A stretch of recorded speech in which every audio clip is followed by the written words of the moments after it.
I heard this tale at summer camp from a quiet girl who lived in a small town. On her life, she swears it's true, and I'm inclined to believe her. For Timmy Welsh, life was harsh and cruel. He lived in a small, rural town hunkered down at the foot of the Appalachian Mountains. His home, a crumbling brick affair with stained white shutters and broken windows, belied the quality of his childhood. His parents were no different. Abusive and constantly angry, the Welsh parents led lives of constant disappointment. Father had a bastard of a temper. Mother was a willowy cunt who bemoaned her son for declining health and ailing youth. Lashes of the belt, screaming matches, threats of disownment, and worse plagued Timmy's daily life. Yet the kid always kept a wily resolve. Having been born a mistake, he knew no other life than that of the broken home in which he existed now. He constantly labored under the shortcomings of his parents, learning to fix things around the house, run errands, chop firewood, and ensure they didn't go completely under. As a result, Timmy learned self-sufficiency and independence at an extraordinarily early age. He lived on the outskirts of a town populated by no more than 300 people. Practically no man's land for the bright kid, yet he never complained. Rather, he took pride in his work, glossed over the welts he received, and imagined under all his parents' brutality, some grungy form of love existed. As the months waned into winter, resources grew scarce, and so too did the patience of the Welsh parents. For 11-year-old Timmy, this meant particularly strenuous labors. He'd do chores from dawn till dusk, often operating in frigid temperatures with threadbare clothing. And still, he found a way to brighten his days. Born of his experiences in chopping firewood and common carpentry tasks around the house, Timmy discovered a love for woodworking, for creating things, beautiful things. All throughout the late summer and fall of that year, he squirreled away pieces of wood. Bit by bit, his stash would grow until finally, he had enough to fulfill his vision. With exceptional care, he transferred his wooden treasure trove into the basement of his home where an old wood-burning stove resided. His parents never ventured down there, for want of laziness or simply being too drunk, high, or upset with one another. Timmy was safe. He hid his cache of wood behind a rusty washer-dryer combo, where he then carved out small chunks of time to work on his project. With a goal in his mind, Timmy's winter days became marginally more bearable. He still suffered under his parents and risked frostbite with each journey into the snow-covered expanses of his little town, but his project remained, a spark of joy in an otherwise bleak world. As the calends of November gave way to the throes of December, Timmy's project came into fruition. A stunning rocking chair. He poured his love into it, sanded it to perfection, measured everything with precision, drilled openings for the joints, balanced it meticulously. It was his pride and joy. By the time December came howling to the Welsh household, Timmy was finished. In place of his time spent building, he simply rocked. Back and forth. Back and forth. He'd rock until his mother or father screamed for him upstairs, their voices ragged and raw. Timmy's peace shattered, but he didn't complain. He could always return later. Sometimes it was a matter of hours. Other times days passed by until Timmy could return, but he always did, and his parents were never the wiser. Back and forth. back and forth. December passed slowly for the Welshes, creeping by in a muted, white void. As the end of the month neared, a day or two after Christmas, the weather worsened. A blizzard, said to be one doozy of a storm on the Welsh's ancient radio, raged over the southeastern U.S. mountainous regions. In particular, suffered, with both isolation and high altitudes worsening the living conditions for many Appalachian natives. For mother and father, this meant another headache and more screaming at their child. For Timmy, this blizzard threatened both his sanity and his life. Foot upon foot of snow fell upon the town like a great white beast, suffocating the residents in a shell of whiteness thicker and colder than anything they'd ever experienced. Timmy could scarcely venture 100 yards to the tree line where he retrieved the family firewood. His feet turned to blocks of ice, and his breathing grew shallow as he did his best to heed the screaming demands of his father. In spite of his best efforts, it never seemed to be enough. Timmy could scarcely find the time to complete one task before another thrust itself upon him, and failure to succeed meant stinging blows of a belt or cold-hearted threats of tossing him into the whiteness permanently. Timmy took it all in stride. He still had his rocking chair. Within 2 days, the blizzard dumped 3 feet of snow on the town. Within 4, Timmy became worried that they'd be walled in.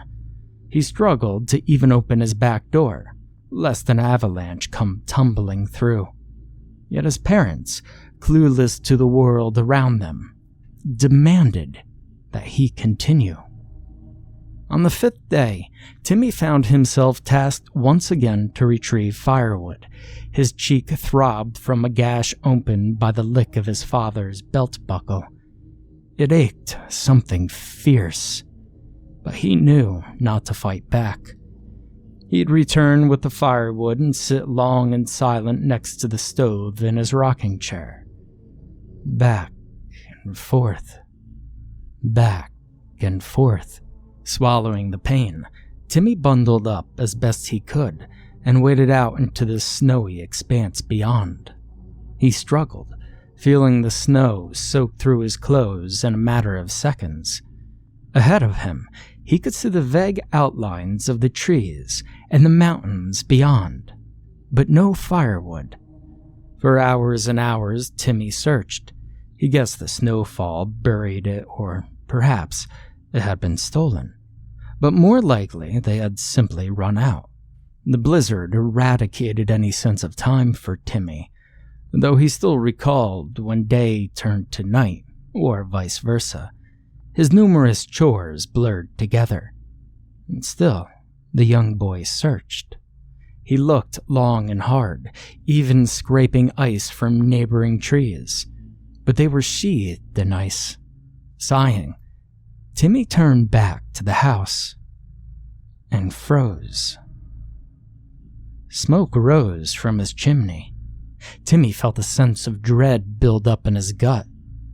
For a brief moment, he thought his father had perhaps bought more wood. But he knew better. Frantically, Timmy started lurching towards the house. It took him far too long, but eventually, Timmy waded through the snow and up to the back door. He raced down to the basement, ignoring a screech from his mother, and skidded to a halt in front of the stove.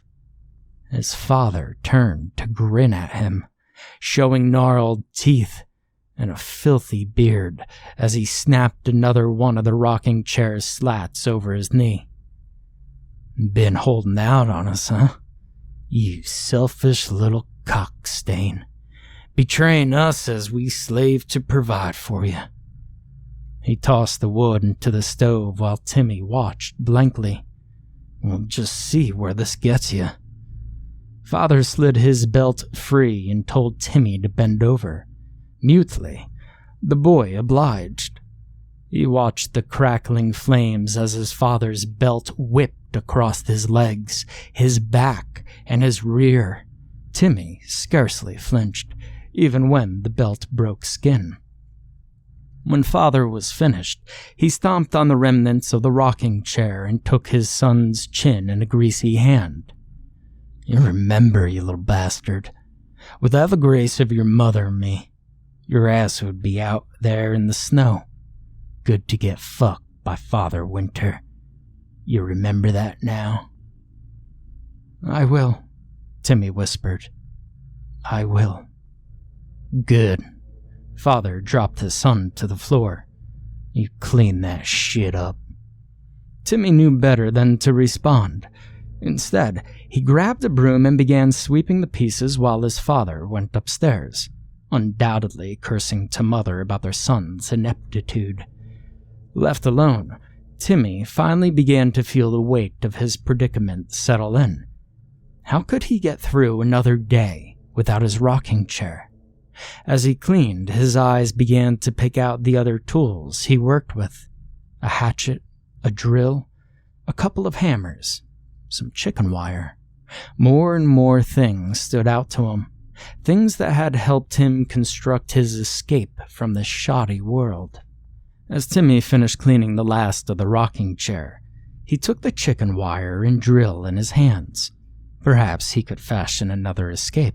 Night came quickly with the weather conditions. Timmy felt grateful when his parents passed out early, giving him time to himself.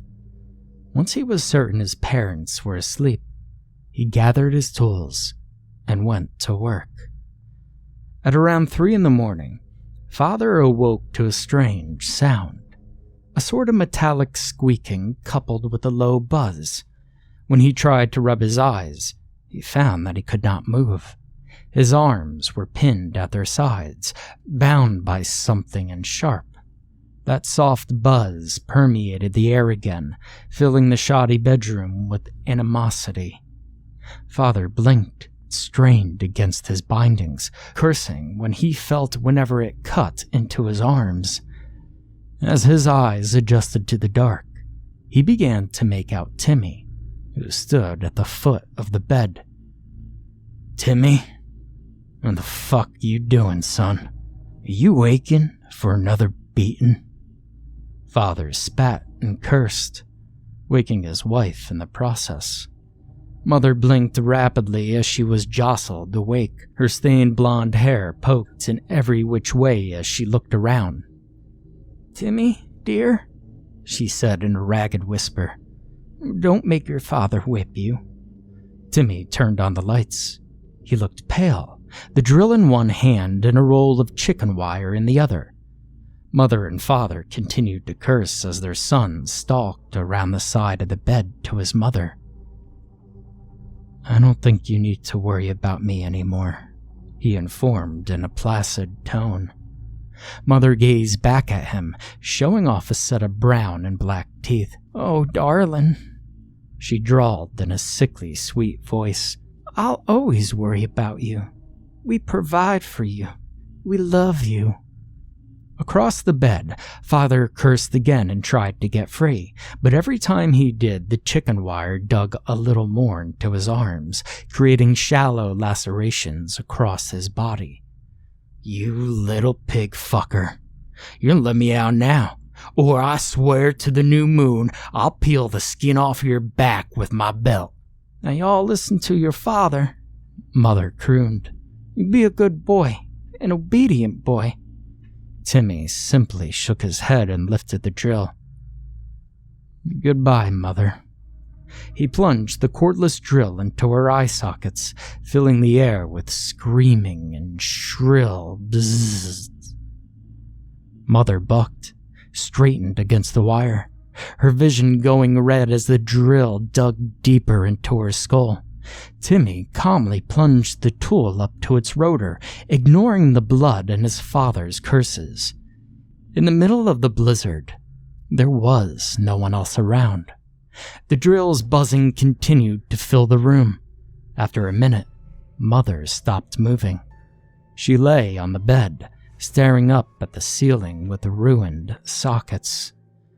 Timmy rounded the bed to his father's side. Father glared at him, foaming at the mouth and straining hard enough against the wire to form streams of blood along either side of his wrists. "You little bastard," he choked out, apt. Timmy replied, plunging the drill into his father's socket. "Considering you were never here." Father thrashed just as Mother had, his vision filling with spirals of black and red light before darkness swept over him as the drill reached his brain. Father went limp. Timmy stepped back and wiped the blood from his face. He was free. Given the conditions of the blizzard and the isolation of the Welsh home, no one came by until 4 days later. A snowplow operator tasked with clearing the roads made his rounds through the melting snow. He'd been instructed to knock on each door and offer assistance to anyone requiring it.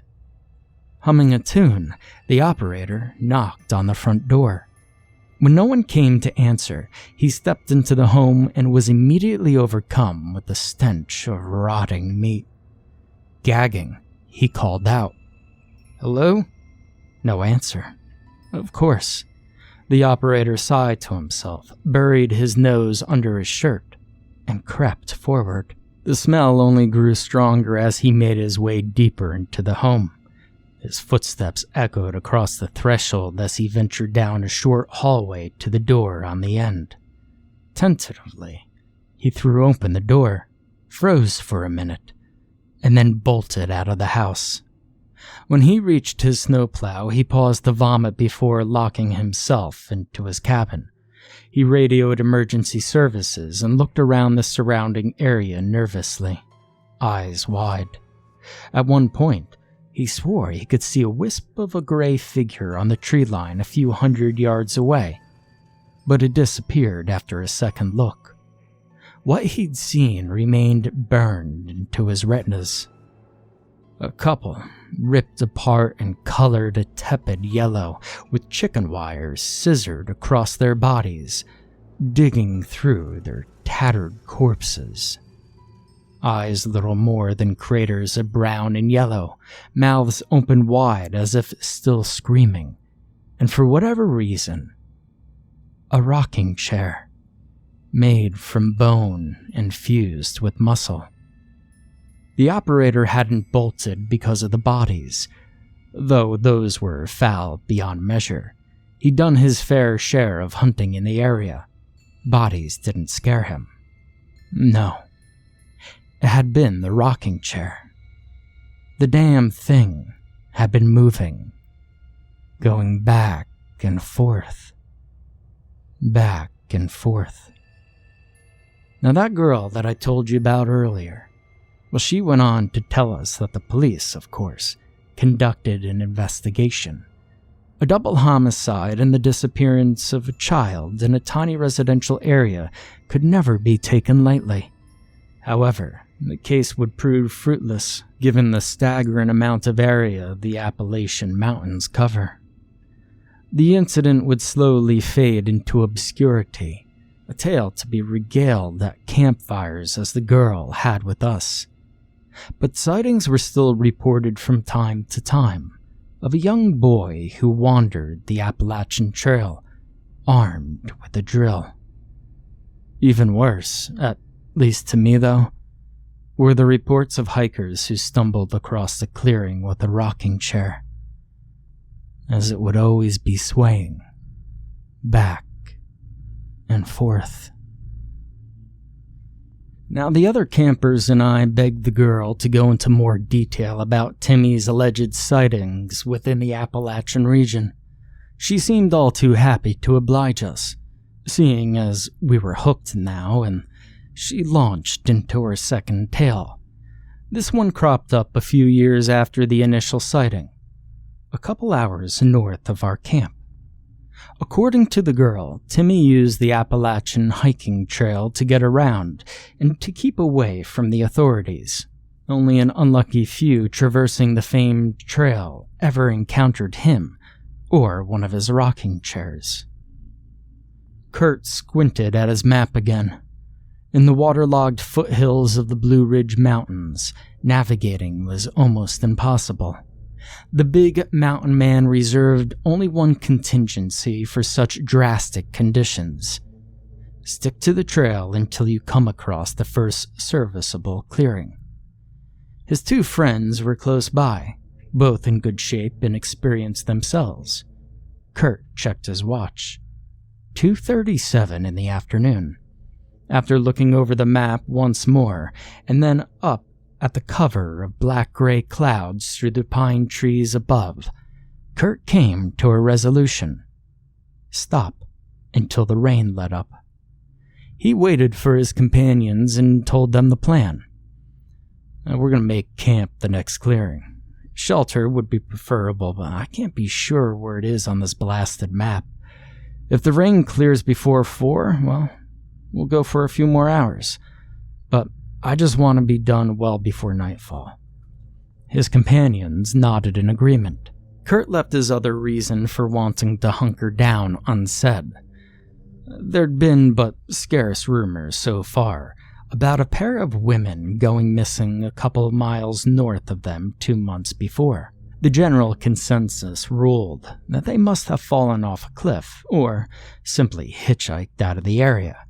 Pinning disappearances down on a 2,500-mile trail was like picking out a snowflake in a blizzard. It was damned impossible. Kurt opted to remain silent. They set off once more and were relieved to find shelter within another half hour. Everyone stripped their packs free in the silver drizzle, set up their tents, and changed into dry clothes.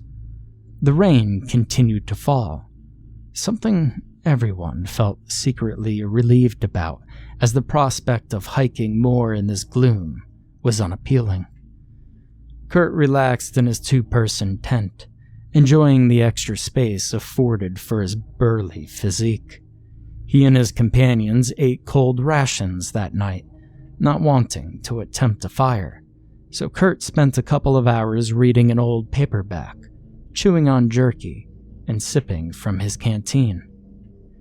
Beyond the nylon walls of his tent, the rain continued to patter down, forming a blanket of watery monotony. Kurt delved deep into the contents of his book, a feeling he loved when he read. Sometimes hours slipped past without his noticing, and his mind would resurface at the strangest times. That night, it was around 7 p.m. At first, Kurt wasn't sure what alerted him, but his eyes were torn from the pages nonetheless. He looked to either side, staring at the translucent green walls of his tent. Water raced down over the gridded pattern, chilling the man on sight. He felt thankful for his tent. Beyond the campers' shelters, nothing but dark, sodden trees, brown leaves, and a bit of clearing resided. It was all empty, cold space, where nothing sane would roam. Kurt twitched as he struggled to go back to his book, but something about the isolating soundscape felt off. He sat up and tilted his head to the other side. As he rotated his ears towards the northeast, he finally picked up on the disturbance. A faint buzzing, mechanical in nature, entirely bizarre to hear this far from civilization. Perhaps construction was going on down the mountain, but Kurt doubted that this was the case. Gritting his teeth, the big man hunkered down into his sleeping bag and tried to focus. Eventually, the book pulled him back once more, capturing his attentions for another half an hour before the buzzing sounded again. Closer this time. Kurt pressed his ear to the tent, straining to pinpoint the source. He would be damned if he ventured out into the cold, wet dark at this time of night. It was almost 8, and the sun had disappeared, plunging the world into a dusky silver. Eventually, the buzzing died away, and so Kurt went back to reading. At 8:42 on the dot, the buzzing sounded again. and this time it could be heard clearly. Kurt shivered at the thought of someone spending that much time out in the woods, soaked and on the verge of pneumonia. It felt strange. And slowly, Kurt unzipped the inner layer of his tent and called across to his friends. "You boys hear that?" he said in a hoarse whisper. Only one of the other men, a long-haired man named Mark, responded. "Nah, don't hear nothing but the rain." John's response is going to be the same. He passed out before 8. Kurt chewed on that for a moment. "Right then, just thought I'd ask. If you hear anything, you let me know. You hear?" Mark nodded and retreated to his tent. Kurt lingered at the edge of his tent for a moment longer. He'd been focused on John's tent, tempted to go and wake up the other man. But there was little good about a poorly rested John.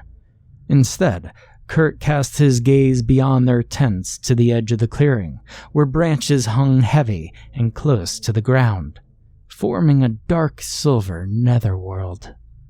For the briefest of moments, Kurt could almost swear he caught the outline of a child, emaciated and ragged. But a second glance bore nothing, just a void of rotting trunk and slimy leaves. Sighing, Kurt zipped his tent back up and doused his lamp, ready to sleep. The buzzing cut through the dream like a chainsaw. It was close. Kurt could tell even as he shook off the remnants of sleep. It permeated the air, fighting against the soft patter of rain for dominance. Kurt shivered. He could feel it only a couple of yards away, as if someone were drilling holes in the trees. Reluctantly, he crawled forward to the flaps of his tent and undid the inner flap of his tent. In the misty gloom and the moonlight cut up by the leaves, he could just make out the other tents. The buzzing had stopped. Only his breathing could be heard. Kurt licked his lips, trying to think whether he should call out or not. After weighing the possibilities in his mind, he opted to see if Mark was awake. "Mark!" The words rolled over the clearing, ominously clear. No answer. Kurt straightened his back and pressed his face to his tent fabric, and said with a little more force, "Mark!" Only silence responded. Sighing, Kurt pulled on his boots reluctantly. Heavy sleepers, that was all. The little reassurance didn't stop him from slipping his folding knife into one pocket, though. Once he'd slid into his raincoat and fetched his flashlight, Kurt unzipped the tent all the way and slid out. A chill trickled down his backbone as he crept into the open. With the thin buffer of his tent gone, Kurt felt exposed to the air, to his surroundings, and to something's gaze. Try as he might, he knew something had its eyes on him, but he needed to ensure his companions were all right. "Mark!" he hissed again. "John? God damn it, one of you answer me." A faint buzzing sounded from behind him. Kurt whipped his head around, focusing on the clearing to his right. But there was nothing, of course. "Mark? There's something out here." Kurt unzipped his friend's tent and screamed. Mark lay on his back, mouth open in agony and his eyes twisted into gnarled craters of blood and gore. Stumbling back, Kurt fumbled for his knife and managed to wield it in front of him. Already he suspected John suffered the same fate, but he had to check. Another buzz curdled the air as Kurt parted the second tent. John's skull bore the same devastation, not giving Kurt the same shock, but instead parting a far worse feeling on him. Kurt was alone, completely isolated, and whatever had done this was watching him. With no other plan, Kurt did the only thing he knew might save him, and ran headlong down the trail. The only thing Kurt sought at this point in the night was company. He needed to be with other people, both as a line of defense and simply to read the burning ember of dread lodged in his gut. It made it hard for him to breathe, and before a mile he was gasping shrilly. Up ahead, he saw the outline of an old shelter framed against the trees. Fighting a stitch in his side, Kurt made for the shelter. Only as he headed for it did he realize he was going off path. To the best of his knowledge, the trail had been rerouted around a rockfall, and the shelter lay on the old path. But still, he needed to get out of the rain, to hide, to cower. Some sensible part of him returned at some point during his flight through the forest. Dangers of pneumonia were hot on his mind as he shivered and stumbled his way toward the hut. It looked slightly run down, but no worse for wear than most other huts. At this point, Kurt simply longed for a place he could crash and burn until morning. And then he'd navigate his way down the mountainside to civilization. The hut creaked as he stepped up onto the raised platform. His flashlight illuminated a frail wooden door and a rusted tin roof. Kurt stepped up to the door, wrapped his hand around the handle, and froze. A pungent odor wafted up through his nose. With a resolve born of desperation and lunacy, Kurt slowly winched the door open. The smell nearly overpowered him. Rotting meat. Lots of it. Fearfully, the burly mountain man aimed his light through the door and found a huge pile of animal carcasses stacked against the far wall. Squirrel, rabbit, birds of every kind, fish, even smaller cats were all strewn into a miasma of rotting fur and bones. Kurt took a closer look. They were sloppily killed, with mangled limbs, and all bore crude rips from where human teeth tried and failed to mimic its predatory ancestors in devouring their prey. Kurt buried his nose to ward off the stench, but it clung to him now, palpable and thick. As he made his way just a little more into the cabin, he noticed something else in the far corner. A rocking chair, made of bone and bound together with sinew. Kneeling to inspect it, Kurt was surprised to find the craftsmanship rather beautiful. The bones were worn smooth as pearls, and the sinew had been dried and handled with care. Kurt felt some of his exhaustion return to his mind. Sleep. He needed sleep. And with a final sigh, the mountain man lowered himself into the rocking chair and found it held his weight easily. Kurt stared at the ceiling above as he began rocking back and forth. Back and forth. And sleep came. Kurt jolted awake, every muscle flexed as that sound drilled into his skull. The silent killer had returned. It came from beyond the door, and suddenly Kurt remembered his friends and the very real danger he was in. Standing slowly, Kurt took his flashlight like a club and his knife in his other hand. Another warning buzz sounded from beyond the door, and already Kurt had a plan. Run down the mountain, don't look back, and more importantly, don't stop. The buzzing grew louder. With a feral yell, Kurt stormed out of the cabin and ran into the morning light. No one could see him. Still, he could hear the buzzing of a drill. It was all around him, a warning growl.